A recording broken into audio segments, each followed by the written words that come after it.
Good, all well. Okay, so last class में कोई questions, doubts किसी को रिलेटेड टू आरटी नहीं है? ओके, सो किसी ने गो थ्रू किया था यूनिट 1 में कोई ऐसा टॉपिक? देखो आपके जो यूनिट्स हैं ना उसमें जो मेजर टॉपिक्स आते हैं, जैसे यूनिट 1 से आपका आरटीई हो गया, यूनिट 2 से आपका एनपीई और एनसीएफ जो हम आज करेंगे, ये आपका टॉपिक एग्ज़ाम पर्पस से तो इम्पॉर्टेंट है ही, उसके अलावा ये आपका सीटैट पर्पस से भी बहुत इंपॉर्टेंट है। इस बार के सीटैट में इसके 5 क्वेश्चंस आए थे एनपीई एंड एनसीएफ से ऑलमोस्ट। एनसीएफ 2005 बुक्स में नहीं है, 1 बाय 1 हम कवर करेंगे। पहले हम एनपीई करेंगे, नेशनल पॉलिसी ऑफ एजुकेशन 1986।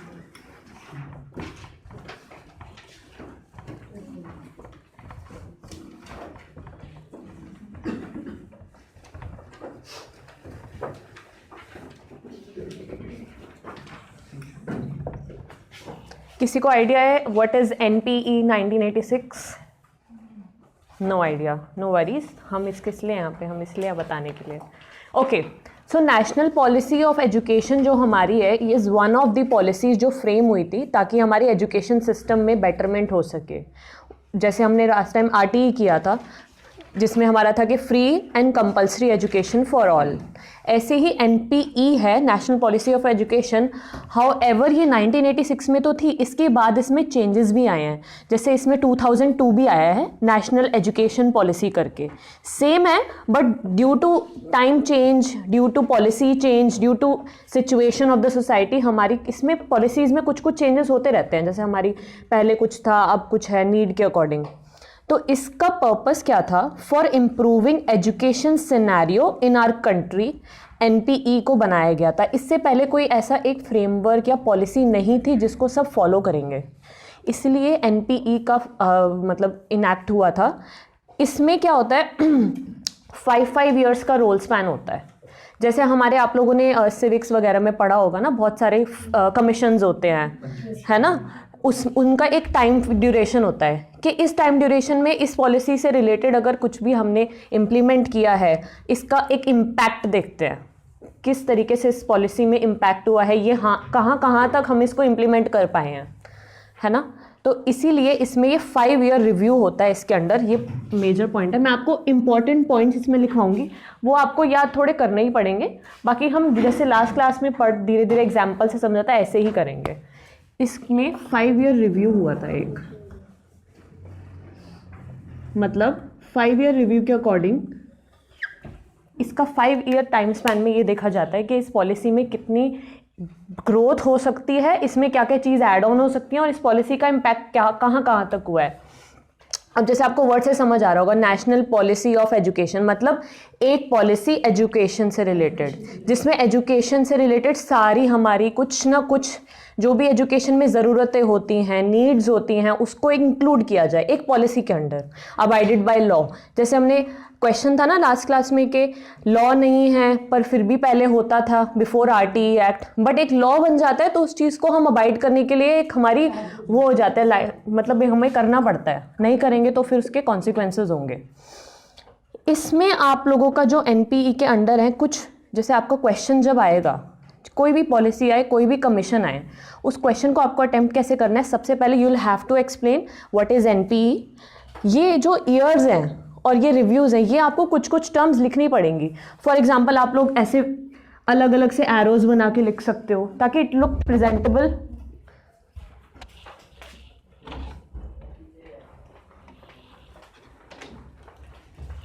ठीक है, ताकि आप लोगों का ये प्रेजेंटेबल लगे और एकदम से आई कैचिंग हो जाए कि हाँ आप लोगों को टर्म्स या ईयर्स याद हैं, क्योंकि आपके कंटेम्प्रेरी में जैसे मैंने बताया था years are very important.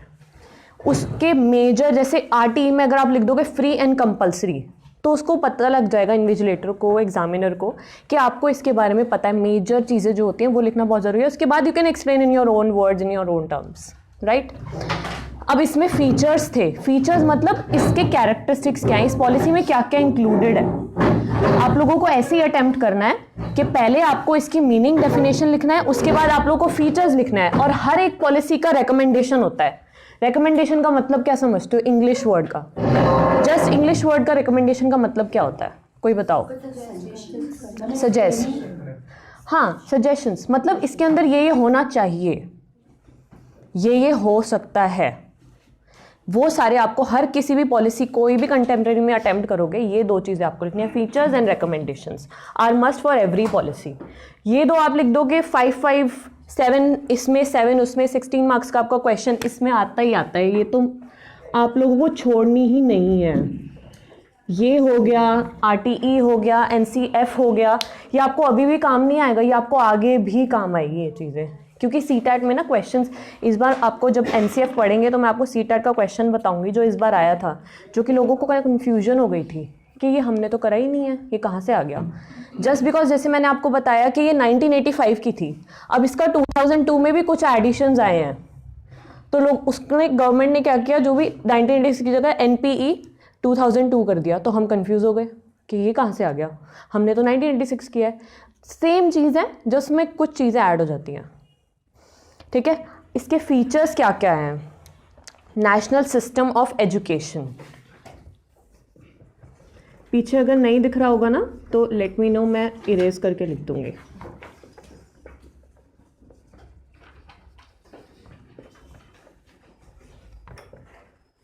National system of education से क्या समझ आता है आप लोग को, कि एक फ्रेमवर्क हो, एक एजुकेशन सिस्टम का एक पूरा पैटर्न हो, एक पूरा तरीका हो।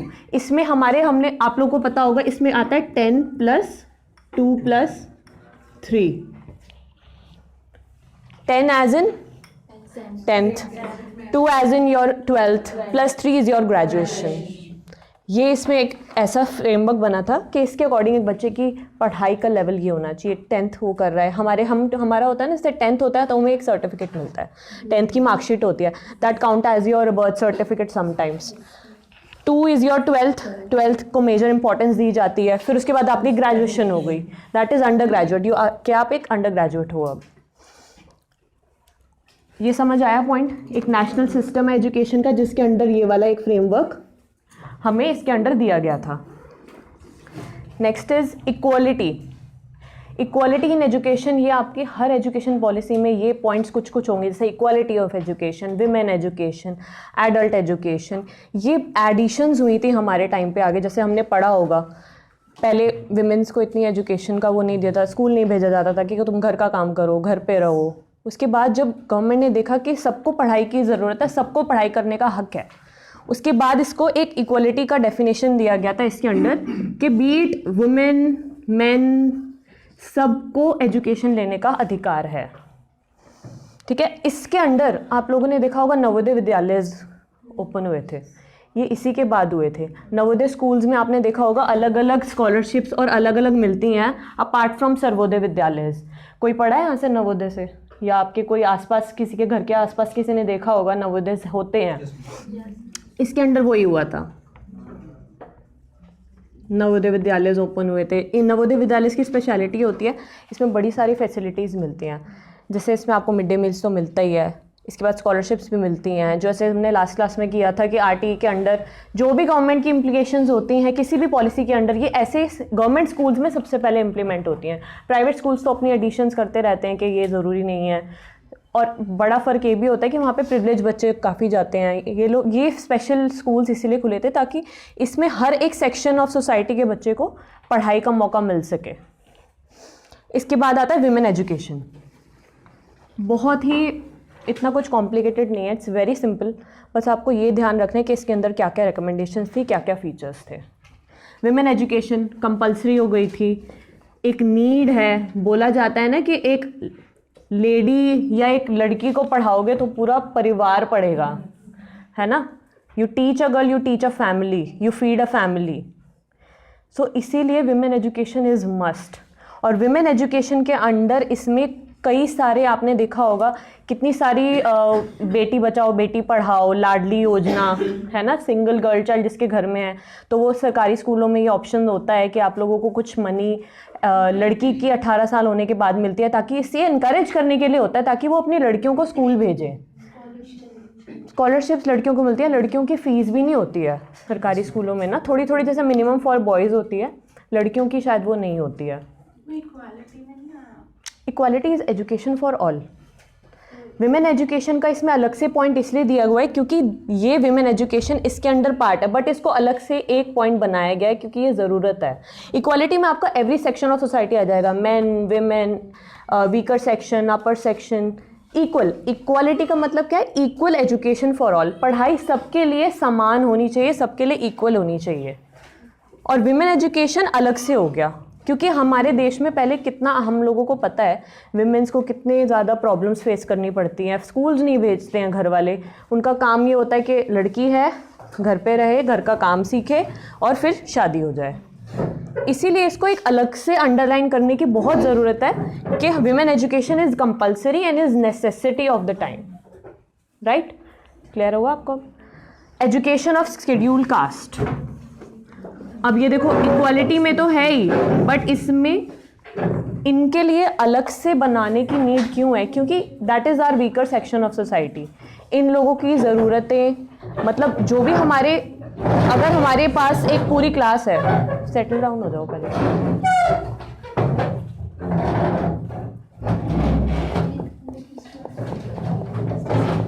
आपकी फर्स्ट क्लास है। अब इसमें देखो schedule caste and schedule tribe से क्या फ़र्क है, पहले मुझे ये बताओ। एससी एंड एसटीज़ में क्या फ़र्क होता है? One by one. जो एसटी है वो बहुत ज़्यादा ही, एसटी से भी ज़्यादा ही बाहर है फ्रॉम एजुकेशन, इनको बेसिक लाइफस्टाइल भी जीना नहीं। राइट। और कोई? मैम, एसटी मींस एक छोटा ग्रुप, कोई एक स्पेसिफिक कम्युनिटी का छोटा सा ग्रुप है जो बाकी मेजॉरिटी के सामने नेग्लेक्ट हो रहा है। Right, could be a point, और ये भी कंसिडरेशन में है। बोलिए। कम्युनिटी का एग्जांपल दे सकते हैं। बिल्कुल सही बोला है आपने। और कोई? सेम इन्होंने जैसे बोला आदिवासी कम्युनिटी। ट्राइब्स का मतलब होता है जो अलग रहते हैं, जो बिल्कुल एक कॉमन एरिया ऑफ पॉपुलेशन से बिल्कुल हट के रहते हैं, जंगलों में रहते हैं। उन लोगों को ना access of electricity, basic amenities, जो बिल्कुल झोपड़ियों में एंड बिल्कुल उनका जंगल में रहने वाला लाइफस्टाइल होता है, वो बिल्कुल उनको कुछ नहीं पता बाहर क्या चल रहा है। आज भी बहुत सी ऐसी हमारी महाराष्ट्र में, नागालैंड में इतनी सारी ये कम्युनिटीज़ और ट्राइब्स हैं जिनको आजकल कुछ भी नहीं पता, जो स्टिल ऐसे ही उस पिछले टाइम में रह रहे हैं, उसी तरीके से खा रहे हैं, उसी तरीके से रह रहे हैं, उसी तरीके से खा पी रहे हैं। तो उनके लिए अलग से जाके ये गवर्नमेंट की रिस्पॉन्सिबिलिटी होती है कि अगर आपके किसी सेक्शन ऑफ सोसाइटी को चीज़ें नहीं मिल रही हैं तो ये आपकी जिम्मेदारी है, क्योंकि आप एक इलेक्टेड रिप्रेजेंटेटिव ऑफ पीपल है ना। हम ही अपनी गवर्नमेंट चुनते हैं ना, तो हमारे लिए ही वो नहीं होगा तो उसका कोई फ़ायदा नहीं है। तो इसीलिए इनके लिए अलग से एक सेक्शन बना था कि education of schedule caste and education of schedule tribes.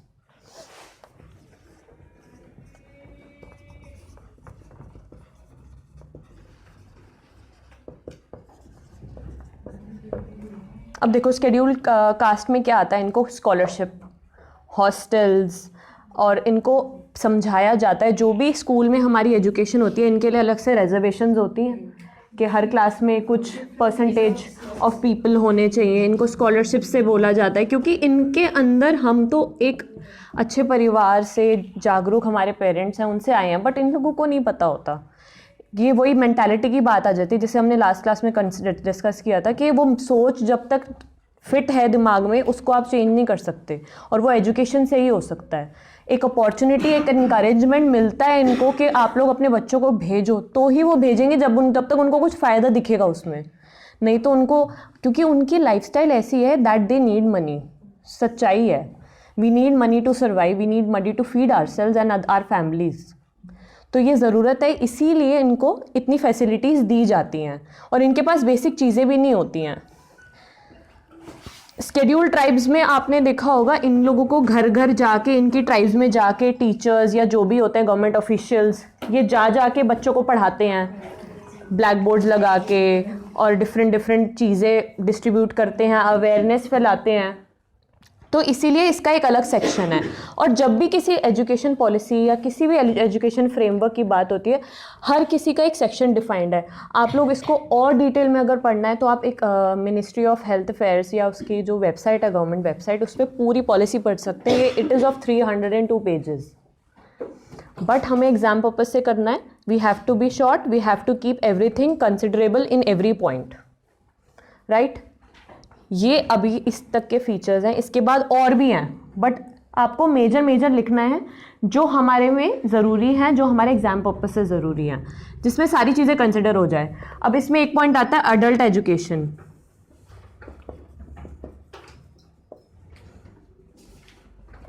जो कि आजकल बहुत ज़रूरी हो गई है।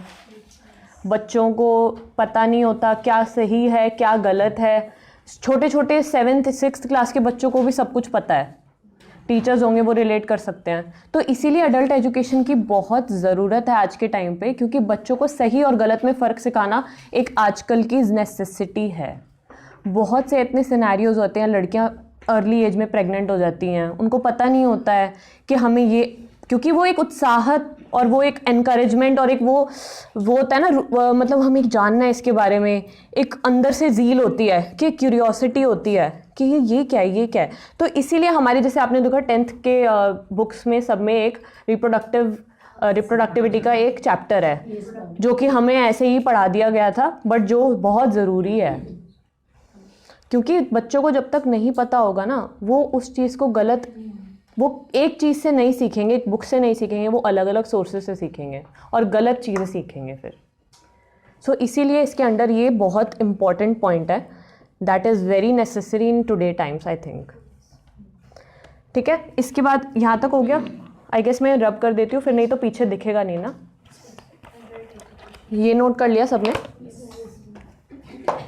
इसके बाद ना एक पॉइंट आता है फ्रेमवर्क ऑफ एजुकेशन, जो कि काफ़ी इम्पॉर्टेंट है। इसी का 7th है, रीऑर्गेनाइजेशन ऑफ एजुकेशन।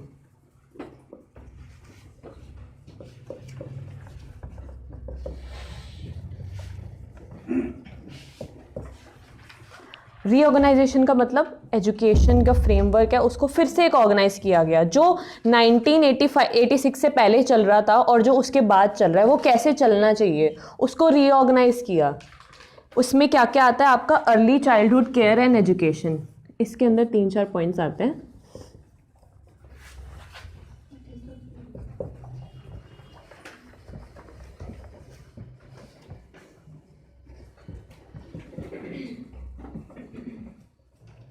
अब आपने पहले ही देखा होगा, पहले के टाइम पे प्री प्राइमरी नर्सरी क्लासेस नहीं होती थी, सीधा 1st 2nd 3rd फिर आगे जाके।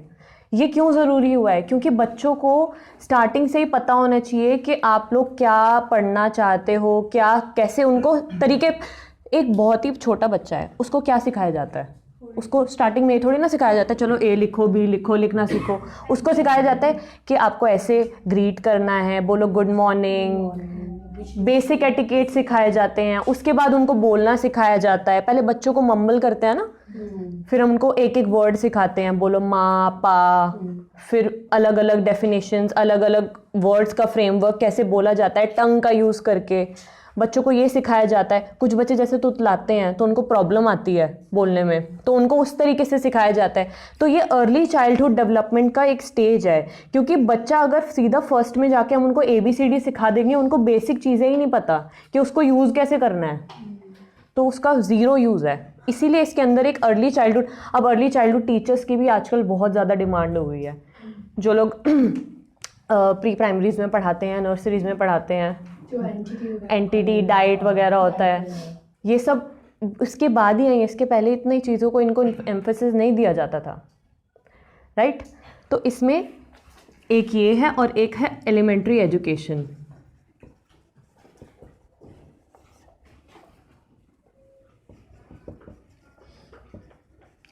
एलिमेंट्री से क्या मतलब है, एलिमेंट्री मतलब बेसिक एजुकेशन जो 10th तक की होती है, 10th तक की मस्ट। 10th पास तो बच्चे को होना ही चाहिए। एक बेसिक नेसेसिटी होती है ना कि आपने 10th की है, 12th की है, फिर ग्रेजुएशन, वो तो आपके ऊपर है आप कितनी पढ़ाई करो, बट एक बेसिक पढ़ाई 10वीं तक की बच्चे को बोला जाता है। तो ये अप टू एज ऑफ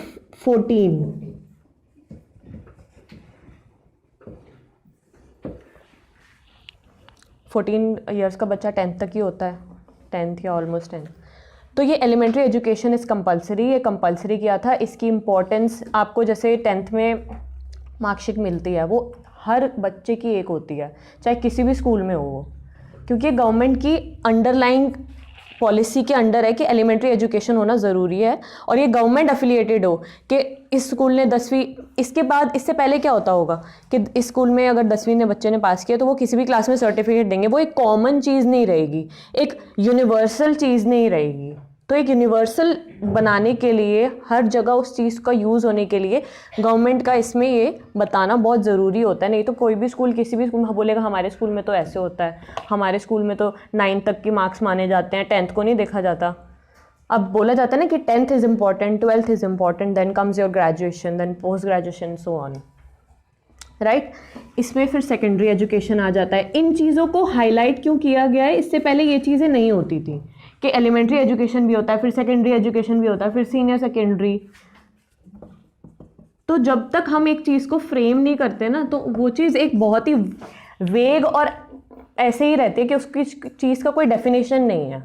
इसीलिए पॉलिसीज़ जितनी भी होती है ना आपकी, उसमें ये चीज़ें हाईलाइट करना बहुत ज़रूरी होता है कि पॉलिसीज़ के अंडर नहीं होगा तो वो हम अपनी उस चीज़ को इम्प्लीमेंट और आगे नहीं लेके जा सकते, है ना। इसमें फिर आ जाता है हायर एजुकेशन, जो कि आपकी हो गई graduation, post graduation, common universities में। अब ये देखो इसमें अलग हो जाता है, यहाँ तक हमारा 12th सब सेम होता है, इसके बाद अलग अलग यूनिवर्सिटीज़, अलग अलग कॉलेजेस। इसके बाद इसमें बहुत इंपॉर्टेंट आता है open universities. Open universities as in जो नहीं पढ़ सकते, डेली स्कूल नहीं जा सकते, डेली कॉलेजेस नहीं जा सकते, उनके लिए अलग से आपने देखा होगा 10th भी ओपन होती है कुछ कुछ जगहों पे, क्योंकि कुछ कुछ ये फैक्ट है हमारे सोसाइटी में, हमारे देश में कुछ कुछ जगह ऐसी हैं जहाँ बच्चों को घर का सपोर्ट करना पड़ता है, घर पे सपोर्ट करना पड़ता है, तो ताकि वो एजुकेशन उनकी ना रह जाए, इसीलिए ये ओपन यूनिवर्सिटीज़ है। इसमें पॉइंट बहुत इंपॉर्टेंट है। ओपन कॉलेजेस हैं, SOL होता है, जैसे आपकी इंदिरा गांधी यूनिवर्सिटी है, इसमें उसका वो पहले इतनी थी, अभी आई है ना शायद, पहले के टाइम पे ये सब चीज़ें हमारे शायद पेरेंट्स के टाइम पे इतना नहीं होता था, बट वोकेशनल स्टडीज़ आ गई हैं आजकल। आप लोग MBA भी ओपन कर सकते हो, ग्रेजुएशन तो होती है, पोस्ट ग्रेजुएशन भी होती है, स्कूलिंग भी होती है। आई गेस यहीं पे रमेश नगर में एक है जहाँ पे वो 10th 12th जो बच्चे फेल हो जाते हैं जैसे 10th में, तो उनको अलग से कहा जाता है कि आप ओपन से कर लो, एटलीस्ट आपको एक एजुकेशन का बेसिक डिग्री मिल जाए, आपको आगे काम आए वो चीज़। ठीक है, ये फीचर्स आपको समझ आए, इसमें कोई डाउट? बहुत सिंपल थे, कुछ ऐसा रॉकेट साइंस नहीं है। ये नोट हो गया? पीछे अब रिकमेंडेशंस जो हैं वो आप लोगों को जैसे पता ही लग रहा होगा। अब इस पॉलिसी में इसके अलावा क्या ही हो सकता है?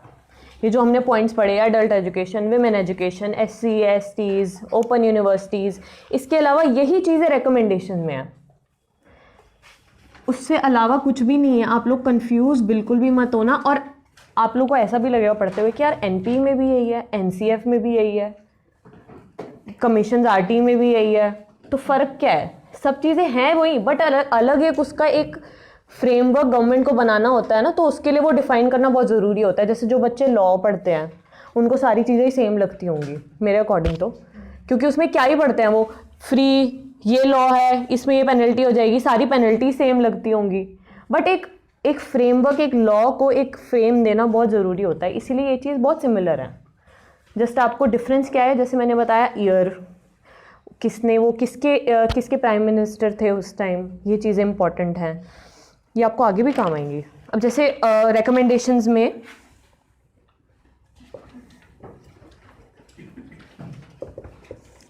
इसमें देखो आता है अर्ली चाइल्डहुड। आप लोग को मैं नोट करा देती हूँ, या चलो मैं लिख देती हूँ, early childhood care and development.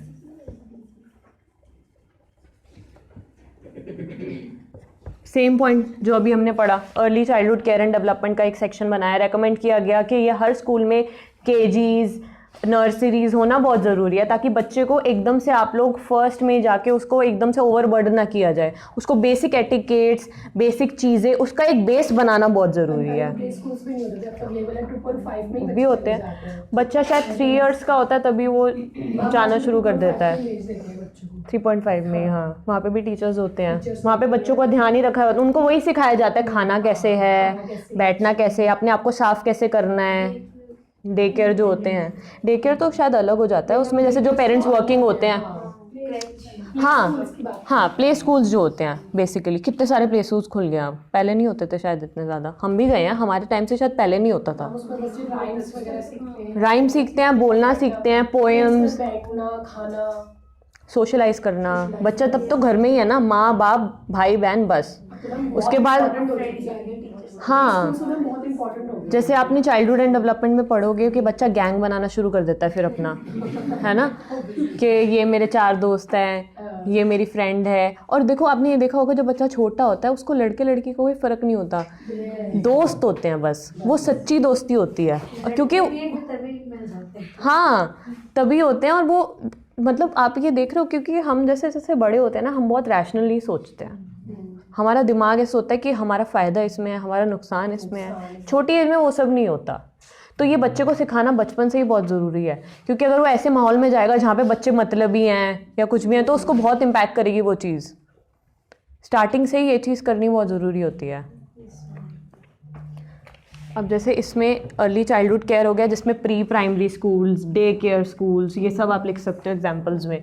फिर इसके बाद एलिमेंट्री एजुकेशन, सेम वही है।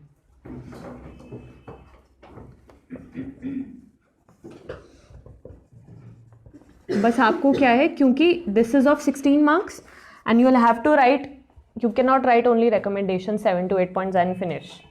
उसके बाद आपको फीचर्स भी लिखने पड़ेंगे, 7-8 फीचर्स लिख दो। फिर उसके बाद यार कुछ नहीं है, एक्सप्लेन कैसे करना है। Elementary education under NPE, elementary education up to the age of 14 is compulsory with 10th class.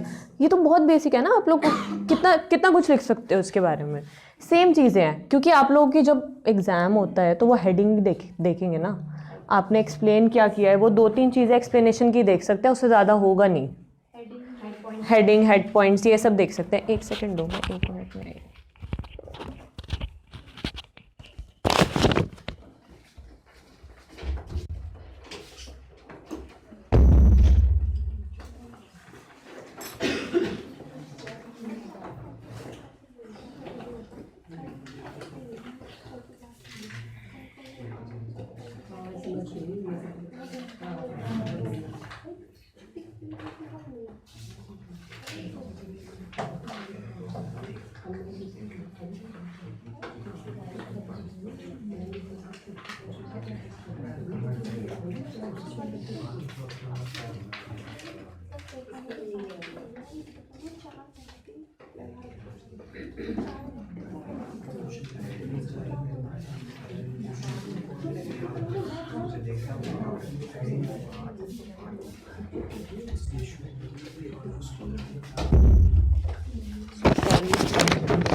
ठीक है, एलिमेंट्री एजुकेशन समझ आया। अब इसमें एलिमेंट्री एजुकेशन में एक बहुत इंपॉर्टेंट पॉइंट आता है जो आपकी, आप लिख लो, जो कि आपके प्रैक्टिकल में भी पूछ सकते हैं।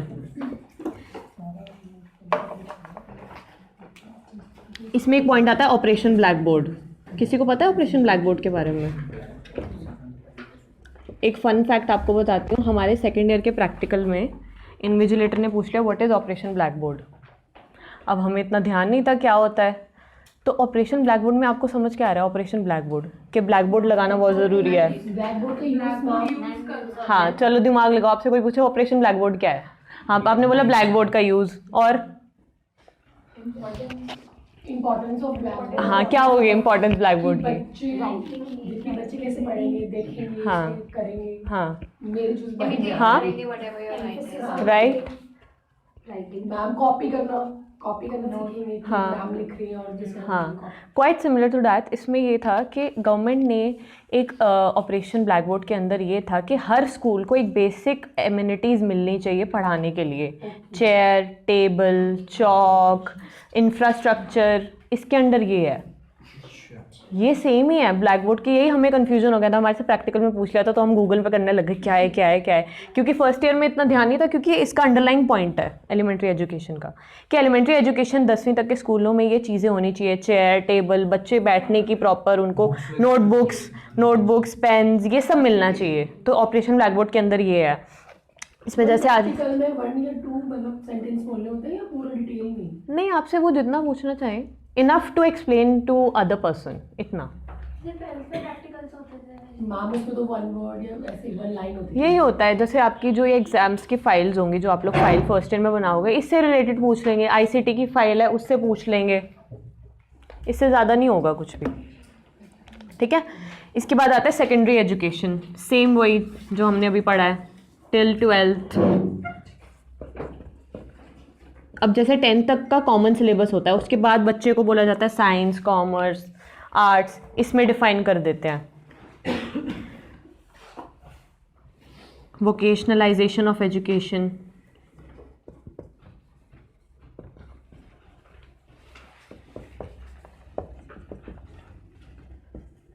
वोकेशनलाइजेशन जैसे हमने अभी पढ़ा, open universities, open colleges, vocational courses अलग अलग ऐड हो गए हैं, आपने देखा होगा। सिर्फ साइंस, हिंदी, इंग्लिश, मैथ्स ये नहीं होता, बड़े सारे नए नए सब्जेक्ट्स हो गए हैं।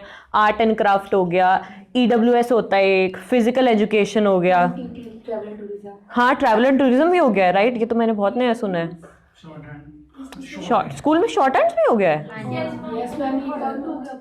मैम रिटेलिंग एज वेल, ये भी हो गया है। कौन सी क्लास को पढ़ाते हैं? मार्केटिंग भी है, ये सब होता है। 12th, मैम 11th मार्केटिंग है, अलग subject okay. Apart from these business studies, accountancy, marketing अलग सब्जेक्ट है। Like my younger brother is in 11th में है, तो उसके में मार्केटिंग है, फाइनेंस है, तो ऑप्शंस होते हैं। ओके हाँ, तो ये वोकेशनल कोर्सेज ऐड हुए हैं। क्यों ऐड हुए हैं? क्योंकि ज़रूरत है आगे के टाइम की। बच्चे शॉर्ट हैंड हो गए आजकल, जैसे मैंने अभी आपको बताया होगा कि प्रोग्रामिंग लैंग्वेजेस होती हैं, वो SQL वगैरह बच्चों को अभी से सिखा रहे हैं 11th 12th में, जिसके हम लोग अब पैसे दे दे के कोर्सेज करते हैं। हम इवन मैम स्टेनो भी हो गया है? स्कूल में। कौन सा स्कूल है भाई ये स्टेनो वाले? स्कूल्स में भी सिखा रहे हैं। नाइस। सिंबल्स होते हैं ना वर्ड्स के, वो हाँ, बट ये देखो ना, ये चीज़ एडिशन हो रही है, अच्छी है कितनी, कि बच्चे पहले से ही प्रिपेयर हों। के लिए बेटर है और आगे के लिए बेटर है। हाँ कितना फ्रेंड को बन जाता है। राइट, ये चीज़ें अच्छी हैं, होनी चाहिए। क्योंकि ये साइंस, हिंदी, मैथ्स, ये तो मुझे लगता है इनसे ज़्यादा ज़रूरी वो होता है यस कि that will ultimately land you up for a good job. आगे कॉम्पिटिटिव एग्जाम्स में यू कैन बी गुड, अच्छा स्कोर कर पाओ, उनको क्रैक कर पाओ। बेसिक पर्पस इनका यही होता है कि बच्चा आगे प्रैक्टिकल नॉलेज भी मिल जाए उसको एक, अपार्ट फ्रॉम दी स्टडीज़। ये तो ज़रूरी होती ही हैं। वोकेशनलाइजेशन के बाद है emphasis on reforms in the examination system. Examination system किस तरीके से होना चाहिए? क्लास में अगर 30 बच्चे हैं तो 2 इन्विजिलेटर होने चाहिए। ये सब एग्जामिनेशन सिस्टम का एक फ्रेमवर्क भी इसमें हुआ है। अब एग्जामिनेशन सिस्टम में आप लोग क्या लिख सकते हो कि 10th का एक कॉमन बोर्ड हो गया है, 10th 12th बोर्ड, है ना।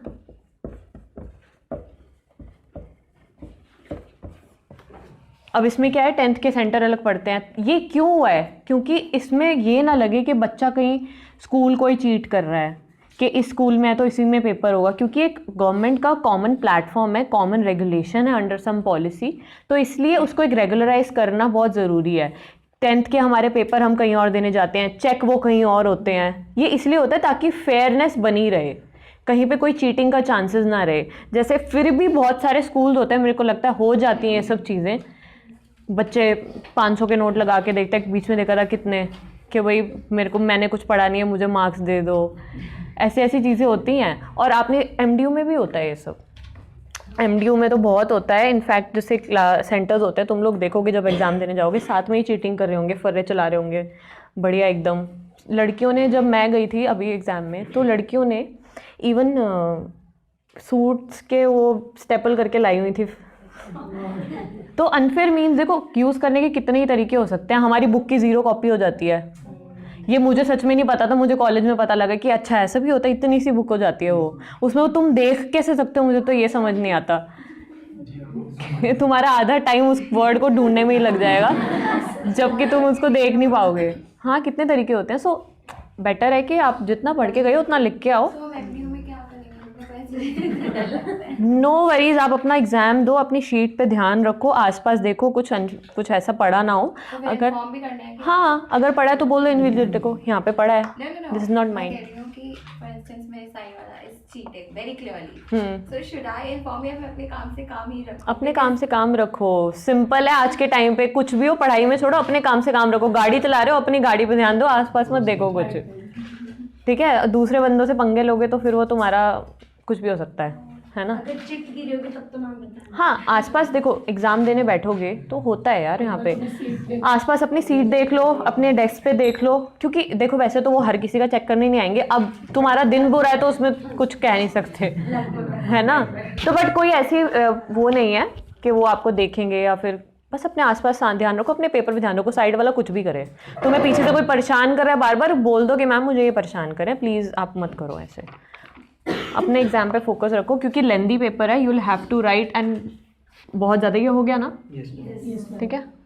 इसमें बस एक वुमेन इक्वालिटी भी लिख लेना, that is also important. In fact मैंने, तुम लोग ये पॉलिसीज़ जैसे भी करोगे ना, इसमें बेसिक बेसिक चीज़ें पढ़ जाओ और पॉइंट्स खुद भी बना सकते हो, बस ये तुम्हें पता होना चाहिए इसके अंदर ये कवर्ड था। अब ये नहीं है कि तुम्हें वुमेन इक्वालिटी तो यही वर्ड्स लिख के आने हैं, आप लोग ग्रेजुएशन करी हुई है, ऐसे ही होता है, आप लोग को उसका बेसिक पता होना चाहिए, उसके अंदर ये है, उसको आप अपने हिसाब से फ्रेमवर्क कर दो, पॉइंट्स क्लियर कर दो, पॉइंट्स बना दो, ठीक है। Done with it. एनपीई में कोई डाउट? अब इसमें आप लोगों का ना एक, जैसे नॉट फॉर एग्जामिनेशन पर्पस, मैं आपको सीटेट के पर्पस से बताती हूँ, एनपीई का ना एक एनईपी भी है 2002। अब एग्जाम में जैसे मैंने आपको बताया था क्वेश्चंस यही आए थे, एनईपी क्या है, नेशनल एजुकेशन पॉलिसी, सेम चीज़ है, कुछ नहीं है, बस उसी के अंदर एक कुछ एडिशंस हुई हैं, जैसे वोकेशनलाइजेशन ऑफ कोर्सेज है, तो मैंने आपके क्लब करके ही पॉइंट्स लिखवाए हैं, आप लोग ऑनलाइन भी पढ़ सकते हो एनईपी के बारे में, एग्जाम पर्पस से नहीं है, जस्ट फॉर सीटेट और आगे अगर आपको एग्जाम्स देने हैं उस पर्पस से ये इंपॉर्टेंट है।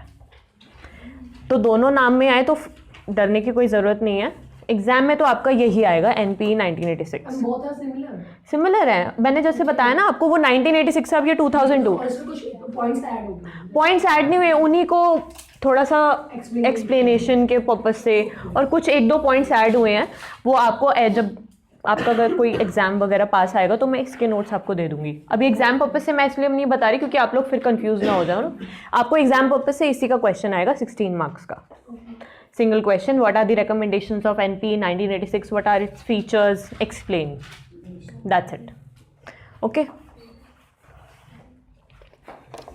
इसके बाद कोई डाउट है एनपीई में, बिकॉज हमारा एनपीई डन हो गया है, बहुत सिंपल है, कुछ ऐसी रॉकेट साइंस लगी नहीं ना, सारी चीज़ें वही हैं, women education, equality of education, यही सारे पॉइंट्स आपको एक्सप्लेन करना है with features and recommendations. Next हमारा है, मैम ये जो लक्ष्मी की बुक है, इसमें कुछ आप पॉइंट्स का आ रहे हो तो मुझे कुछ समझ नहीं आ रहा। दिखाओ मुझे, मैं बताती हूँ। किस किस के पास है लक्ष्मी? सबके पास लक्ष्मी है, मैंने लास्ट क्लास में भी बोला था ना, लक्ष्मी से डरने की ज़रूरत नहीं है। हाँ ठीक है, दिख गया मुझे, हाँ हाँ, देखो देखो, अब मैं आपको बुक से रीड करके भी बताती हूँ, जैसे इसमें लिखा हुआ है लक्ष्मी में, देखो लक्ष्मी की जो बुक है ना, 9, ये पेज नंबर 9 पे है, जिसके पास लक्ष्मी है, आपके पास हिंदी है ना, मुझे तो लगता है हिंदी में ये चीज़ ज़्यादा अच्छे से पढ़ सकते हो तुम, समझ आती है बहुत अच्छे से। जैसे आप पॉइंट पढ़ो, एक जो लिखा है आर्टिकल 29 वाला, शायद ये इसलिए डर रहे हैं कि इसमें आर्टिकल 29, आर्टिकल 30, मैम ये अलग है ना पूरा, जैसे नेशनल एजुकेशन 1986 पर डिटेल दे रखे हैं, दिखाओ, पॉइंट भी है सारे पेपर जो आप ज़्यादा पॉइंट्स नहीं, देखो इसमें भी यही पॉइंट्स है ना, education compulsory for all, development of human power, इसमें वर्ड्स, आप देखो वर्ड्स कुछ भी यूज़ कर सकते हो।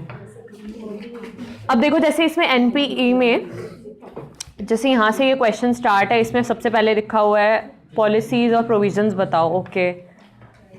अंदर देखो एनपीई 1986 में लिखा है, the main focus and goal of national policy of education is educational development and equality of SC/ST people, जो हमने पढ़ा माइनॉरिटीज़ की एजुकेशन, SC/STs की एजुकेशन, उसके बारे में दिया हुआ है।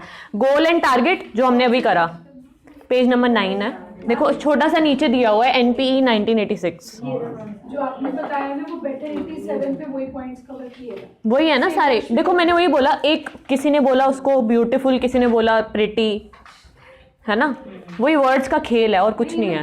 लक्ष्मी वाली बुक में 87 पे है ना। हाँ पेज 87। अच्छा पेज 87 आगे। सेम ये एजुकेशन फॉर इक्वालिटी। हाँ हाँ देखो फिर salient features of national policy of education, इसमें सारा क्योंकि लक्ष्मी में ना बेसिकली क्वेश्चन वाइज दिया हुआ है, यस मैम।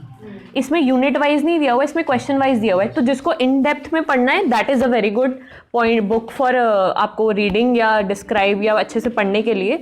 अदरवाइज मैंने आपको जैसे बोला था, आप ये सब चीज़ें कंटेम्प्रेरी का सब्जेक्ट आप गूगल से बहुत अच्छा पढ़ सकते हो।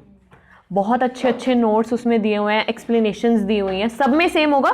जस्ट एक आपको अगर वर्ड्स में डिफिकल्टी आ रही है, जैसे आप अगर गवर्नमेंट वाले ऑफिशियल वेबसाइट पे देखोगे बहुत टफ है, बिकॉज वो लॉ वाला बंदा भी पढ़ता है, वो सारे पढ़ते हैं। बट जैसे आपको थोड़ा क्रिस्प में चाहिए, बायजूस का एक वेबसाइट आ जाता है, बाकी लीड स्कूल का भी है, हर एक वेबसाइट पे आप लोग पढ़ सकते हो। जैसे जब मैं पढ़ के आई थी तो अलग अलग चीज़ें हर किसी में दिखते हैं, तो तुम्हें बेसिकली तुम्हें समझना है उस चीज़ को ना, तुम्हें रट्टा थोड़ी ना लगाना है लाइन बाय लाइन जैसे हम स्कूल में करते थे। तुम्हें उस चीज़ में पता होना चाहिए इसके अंदर ये था बस। अब बुक से पढ़ लो, नेट से पढ़ लो। मैंने यही रिकमेंड किया था कि बुक से तो ये 100 पेज की बुक पे मत जाना, जितने भी पेजेस की है ये ऑनलाइन आप लोग बहुत अच्छे से पढ़ सकते हो कंटेम्प्रेरी का सब्जेक्ट, और बहुत स्कोरिंग सब्जेक्ट है, ट्रस्ट मी। इसमें किसी की एक्सप्लेनेशन अलग होगी नहीं, होगी वही चीज़ें, बट क्या आ जाएगा प्रेजेंटेशन। आप इसको बहुत प्रेजेंटेबल बना सकते हो, क्लाउड्स बना लो या टेबल्स बना लो कि एनपी ये था, एनपी एडिशन भी कर सकते हो। जैसे आपने इसमें लिखा एनपी 1986, ठीक है, अब आप इसका फर्दर लिख सकते हो कि बाद में 2002 भी आ गया था, तो एग्जामिनर को लगेगा ये बुक तक नहीं पढ़ रहा है, ये आगे भी पढ़ रहा है, तो ऑब्वियसली वो थोड़ा लीक से हटके हो जाएगा। तो आप कितनी चीज़ें पढ़ सकते हो, क्योंकि ये कब छपी हुई है यार, कितनी पुरानी है, देखो बहुत पुरानी है। तो अब उसमें और अब में तो कितना फ़र्क आएगा ना। अब आप हाँ जी 87 बुक में तो एंड में स्प्रिंट है, 82 के बाद 99 शुरू हो गई है। यार वही मैं कह रही हूँ ना, बुक्स का वो मत करो। ये देखो कहाँ पे क्या हुआ है इसमें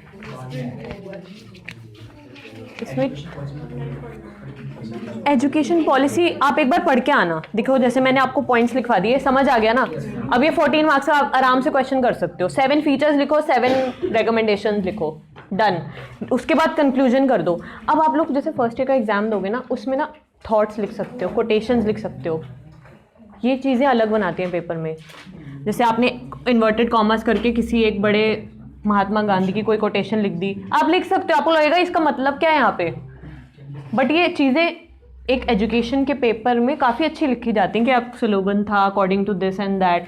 जैसे विमेन एजुकेशन आ गया पॉइंट, विमेन एजुकेशन किसी की एक कोटेशन लिख दी कि विमेन का, जैसे मैंने बताया था, you teach a girl, you teach a family. ये सब चीज़ें कितनी अलग लगेंगी, आप अगर ट्राई करके देखना एग्जाम में, ये चीज़ें अच्छी मार्क्स दिला देंगे आपको। बट वही बात है, हम मार्क्स के लिए तो पढ़ रहे हैं और इसके लिए पढ़ रहे हैं, पास होना चाहिए बस, बीएड की डिग्री मिल जाए, ठीक है। जैसे देखो अब इसका आपका 85 पेज में जिसके पास लक्ष्मी है उसमें दिख लिया हुआ है, सारे पॉइंट्स दिए हुए हैं। Social involvement, national curriculum of school education 10+2+3, third point है आपका 86 पेज पे, है ना। उसको देखो, उसी को कितना एक्सप्लेन किया हुआ है, कितना पढ़ सकते हो आप। 1 language formula eight primary level. 1 language फार्मूले का मतलब क्या होता है, एक बच्चे को जिस मदर टंग में बच्चा समझ सकता है उसी में सिखाया जाए। अब फर्स्ट क्लास के बच्चे को आप इंग्लिश में पट पट सिखाओगे, उसको समझ ही नहीं आएगा। जिस लैंग्वेज टीचर की इंपॉर्टेंस यहीं पे आती है। जैसे आपने रीजनल स्कूल्स देखे होंगे, वहाँ पे उनकी खुद की ही रीजनल लैंग्वेज में उनको पढ़ाया जाता है, क्योंकि एक बेस बनाने के लिए बच्चा जिसमें समझ सकता है। हमारा मोटिव क्या है, बच्चे को समझाना, वो किसी भी लैंग्वेज में समझे। अब प्राइवेट स्कूल में बोलते हैं टीचर को इंग्लिश में ही पढ़ाओ, अब हर बच्चे का इंटेलेक्ट वो नहीं होता ना। अब मैं आप लोगों को यहाँ पे फट इंग्लिश में भी पढ़ा सकती हूँ, बट फिर वो एक होता है ना, जब अपने इसमें बात करते तो बच्चे को, मेरे को लगता है, समझ ज़्यादा आता है। इसमें कोई इंग्लिश हिंदी की कोई डेफिनेशन नहीं होनी चाहिए पढ़ाने के मामले में। ऑब्वियसली लैंग्वेज टीचर है तो उसको लैंग्वेज टीचर को उस लैंग्वेज में ज़रूर पढ़ाना चाहिए। बाकी सब्जेक्ट्स को बस आपका मोटिव ये होना चाहिए अगले बंदे को समझ आए अच्छे से, वो भी सेटिस्फाई बाहर जाए और आप भी हो कि आज मैंने अच्छा पढ़ाया, ठीक है। देखो इसमें विमेन एजुकेशन, इक्वालिटी, यही पॉइंट्स आ गए। Schedule caste, schedule tribes. जब आपको जैसे एनपीई का पॉइंट आए ना, उसमें बेसिकली आपको 3-4 पॉइंट्स ही क्लिक होने चाहिए। शेड्यूल कास्ट, शेड्यूल ट्राइब्स, नवोदयज, और ऐसे आप नोट्स जैसे बनाते हो ना, तो ऐसे ही बनाना। Navodaya Vidyalaya, SC ST education, women education. ठीक है, और कोई डाउट है? बुक में एक बार देख लेना, लक्ष्मी में डाउट्स होते हैं, बोलते हैं हमें ठाकुर दो लक्ष्मी दो, तो ठाकुर लक्ष्मी के पीछे मत जाओ, अपनी गूगल लो, गूगल पे पढ़ो। क्लियर? इसके बाद हमारा पॉइंट शुरू करते हैं एनसीएफ।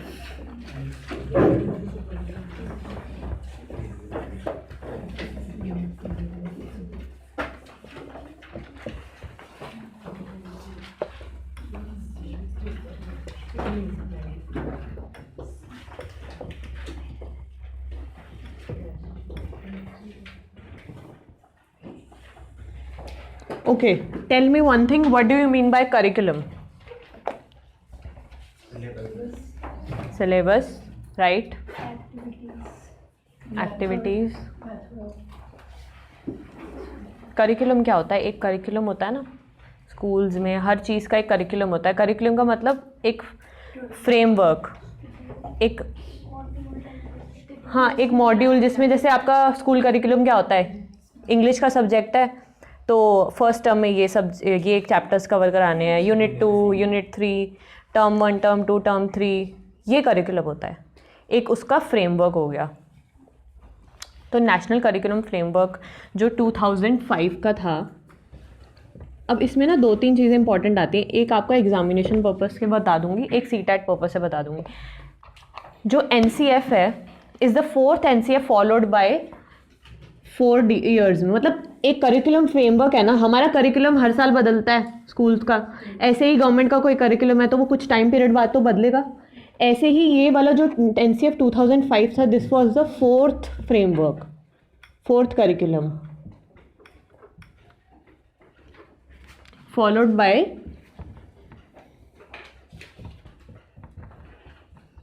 सबसे पहला एनसीएफ आपका आया था 1975 में, देन 1988। कितना गैप हो इनके बीच में? करना कोई कैलकुलेट। देन आपका 2005 में आया था, कितने हुए? 13 ईयर्स। वो भी 13 ही होगा आई गेस। नहीं,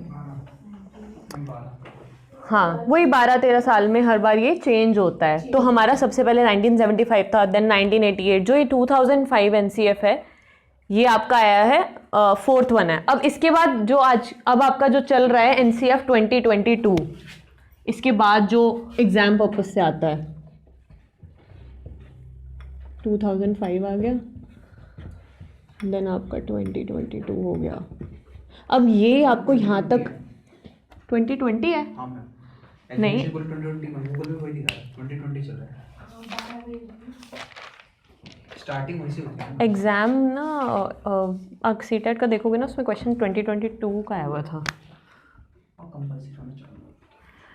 इसमें 2022 से एग्ज़ाम आता। आपको एग्ज़ाम में नहीं लिखना है वो, ठीक है, आपका 2005 तक ही आएगा। What is NCF 2005? Explain recommendations, examples, features, same. अब वही मैंने बोला ना, उसमें अभी आपको मैंने बता दिया, बट डोंट गेट कन्फ्यूज्ड। वो आपका जब एग्ज़ाम पर्पस से आप लोग सीटेट वगैरह करोगे उसके लिए आएगा, वो क्वेश्चन एक ही आएगा। बता दूंगी मैं आपको, क्योंकि आप लोग एडिशन लिख सकते हो, क्योंकि कुछ चेंज हुआ है तो उस बारे में पता होना चाहिए, ठीक है। तो 2005 NCF was the fourth one two follow the procedure of 1975, 1988, 2000, ठीक है। इसके अंडर एक कंसेप्ट आया था, ये आपकी बुक्स में नहीं लिखा, पंचकोश शिक्षा। अब ये this is not in your books, मैंने ये ऑनलाइन पढ़ के ही देखा है, ये आप वर्ड्स इसमें लिख सकते हो, इसकी मीनिंग में लिख सकते हो। इसमें मीनिंग में आपको एक्सप्लेन कर रही हूँ मैं, जैसे आप अब सबसे पहले हम एक्सप्लेनेशन करेंगे, फिर उसके बाद फीचर्स, देन प्रिंसिपल्स ऑफ इसमें एक ही आता है प्रिंसिपल्स ऑफ एनसीएफ, एनसीएफ के अंडर प्रिंसिपल्स में क्या क्या था, ठीक है। इसमें आपका ये 4th एनसीएफ था, ये समझ आया। अब 1975, 88, 2000, इसके अंडर कंसेप्ट आता है पंचकोश शिक्षा। पंचकोश का मतलब क्या है? जो लोग हिंदी में है कोई बता सकते हैं?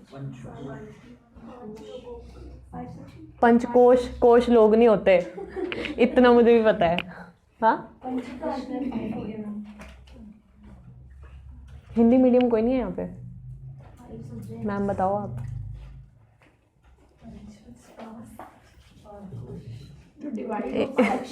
बस हम हिंदी पढ़ा रहे हैं क्योंकि हमें हिंदी में उतना ही सब्जेक्ट समास क्रिया ये सब ही होना चाहिए। देखो पंचकोश का मतलब होता है बॉडी एंड माइंड कनेक्शन। मुझे भी नहीं पता था, so this is new to me as well.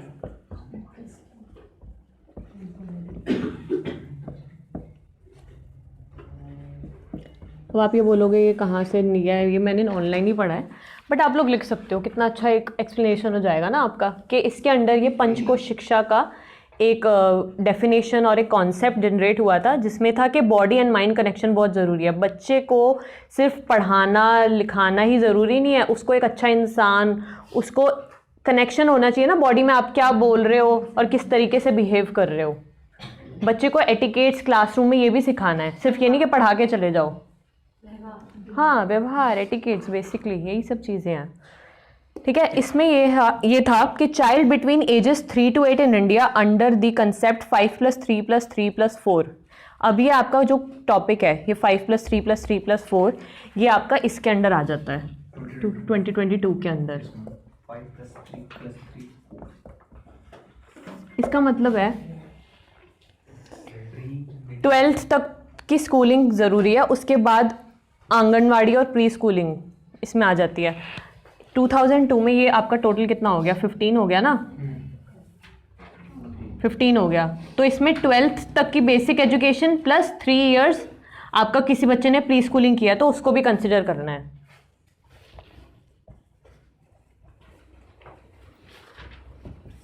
तो ये आपका एड ऑन आप इसमें लिख सकते हो, बाकी ऐसा कुछ कंपल्शन नहीं है आपको। मैंने ये बहुत चीज़ बता दी है, इसका क्वेश्चन इसी से आता है कि एनसीएफ के अकॉर्डिंग जो हमारा करिकुलम फ्रेमवर्क बना था 2005 तक, उसमें हमारा यही करिकुलम बनाया गया था।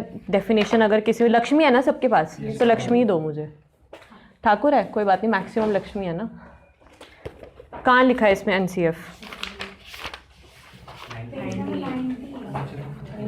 पेज नंबर 98 में है।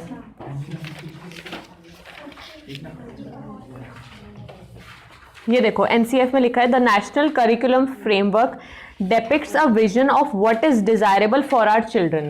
हमें क्या बच्चे के लिए बच्चे को सिखाना है, क्या उसके उस लेवल तक उसको सिखाया जा सकता है। It wishes to help those who are involved with children and their schooling with the basis on which they can make choices that determine the curriculum। मतलब उस करिकुलम को सिर्फ बच्चे को इंक्लूड नहीं करना, उसमें बच्चे की अलग जो भी बच्चे की डेवलपमेंट में हेल्प कर सकता है वो सारी चीज़ें हमें इंक्लूड करनी है।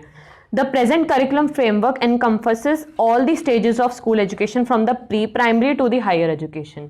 जिसमें आपका यही कंसेप्ट आगे जाके 2022 में जो था कि आंगनवाड़ी, बहुत सारे गाँव में और रूरल एरियाज़ में आंगनवाड़ी होती हैं। आंगनवाड़ी कोई बता सकते हैं क्या होता है? वो एक स्कूल का टाइप होता है। नहीं, मिड डे मील दो हैं, एक एक करके बताओ। मैम जो लेबर क्लास पेरेंट्स वर्किंग होते हैं वो साइड पे बच्चों को लेके जाते हैं और वहाँ बच्चे कुछ नहीं सीख पाते, तो बेसिकली आंगनवाड़ी उन बच्चों की केयर करता है, उनको एजुकेशन भी देता है हाफ डे के लिए, लाइक 4 o'clock और 5 o'clock तक, सो दैट पेरेंट्स अपने काम पर फोकस कर सके और बच्चे को एजुकेशन भी मिले। हाँ, आंगनवाड़ी में कोई टीचर ऐसे अपॉइंट नहीं होता कि बीएड होना चाहिए। आपस की घर की लेडीज ही होती हैं जो आंगनवाड़ी में काम करती हैं। लेकिन अब उसमें भी एग्जाम वगैरह और कुछ फॉर्म्स हाँ, वो रूरल एरियाज में उनको आंगनवाड़ी बोलते हैं, इस तरीके से समझ लो। तो वहाँ पे वही होता है, बच्चों को आसपास की लेडीज़ ही, आसपास के गांव के बच्चे एक जगह जाके, स्कूल में नहीं जा पाए तो वहाँ पे जाके सीख ले। हाँ हाँ, सब मिलता है, तो जाके ले लेना वही जाके। आंगनवाड़ी में इसलिए वो थोड़ा डेवलप होता जा रहा है। हाँ कि पेरेंट्स वहाँ पे बच्चों को भेजें, हाँ, क्योंकि वहाँ गिफ्ट्स मिल रहे हैं, टिफिन मिल रहे हैं। गाँव के एरियाज़ में यार ये चीज़ें काफ़ी वो ज़रूरी होती हैं, क्योंकि उन लोगों को यही चीज़ें से इंकरेजमेंट मिलती है कि चलो वहाँ जाओ, वहाँ से ये मिलेगा, वहाँ से ये मिलेगा। तो ये पढ़ने का एक इनकरेजमेंट जब तक बच्चे को नहीं मिलता, बच्चा पढ़ेगा ही नहीं। उसको जब आप दोगे नहीं कि इस आंसर का जवाब दो, आपको एक चॉकलेट मिलेगी, वो उस लालच, ये ह्यूमन ग्रीड जो होती है ना, ये बचपन से ही पैदा हो जाती है कि उसके बदले क्या मिलेगा मुझे, ये क्या मैं फ्री में क्यों करूँ, मुझे कुछ क्या मिलेगा, मुझे कुछ चॉकलेट मिलेगी, कुछ गुडी मिलेगी, तब हम करेंगे। अब हम पढ़ रहे हैं ताकि हमें मार्क्स मिले, क्लास में आ रहे हैं ताकि इंटरनल के मार्क्स मिले, ठीक है। तो ये सब चलता रहता है टू एंड फ्रो। देखो जैसे इसमें प्रिंसिपल्स ऑफ NCF लिखा हुआ है, linkage of knowledge to life outside the school. बच्चे को सिर्फ पढ़ाई में नहीं, उसकी फिजिकल एजुकेशन, बाहर जाके पढ़ाओ, एक्सकर्शंस पे लेके जाओ, बच्चों को रियल लाइफ सिचुएशंस से रिलेट करके पढ़ाओ। Making sure the learning is shifted away from the rote method. Rote method क्या होता है? रट्टा लगाना। रट्टिफिकेशन वाले मेथड से नहीं पढ़ना। जैसे अभी आपने जैसे बोला लक्ष्मी में ये लिखा है, तो वो रट्टा मेथड नहीं करना। पढ़ो, समझो और उस चीज़ को फिर इम्प्लीमेंट आगे पेपर में लिखो। रूट मेथड में नहीं आना, क्योंकि इससे पहले कितना होता था, टीचर डंडा लेके पढ़ रहा है, रट्टो, एक एक डेफिनेशन वही याद होनी चाहिए। लाइन में अगर लिखा है कि ये दिस इज NCF, तो वही सब सेम होना चाहिए, वही पेपर में लिख के आना। बच्चा रटने में लगा हुआ है, वर्ड ये यहाँ पे, फिर वो बच्चे का हो गया था, वर्ड्स इधर उधर हो जाते हैं जब उसको समझ नहीं आता, तो वो रूट मेथड है। Enriching the curriculum to provide for overall development of children, not only उसका फिजिकल डेवलपमेंट या उसका कॉग्निटिव डेवलपमेंट हो, उसके साथ साथ कॉग्निटिव वर्ड समझ आया आप लोगों को? आपने ग्रोथ एंड डेवलपमेंट में पढ़ा होगा। कॉग्निटिव क्या होता है? कॉग्निशन। कॉग्निटिव डेवलपमेंट होती है बच्चे का एज के साथ साथ ब्रेन डेवलप होता है। अब उसका ब्रेन डेवलप होता है, उसके साथ साथ उसकी सोचने की, समझने की भी वो क्षमता जो बोल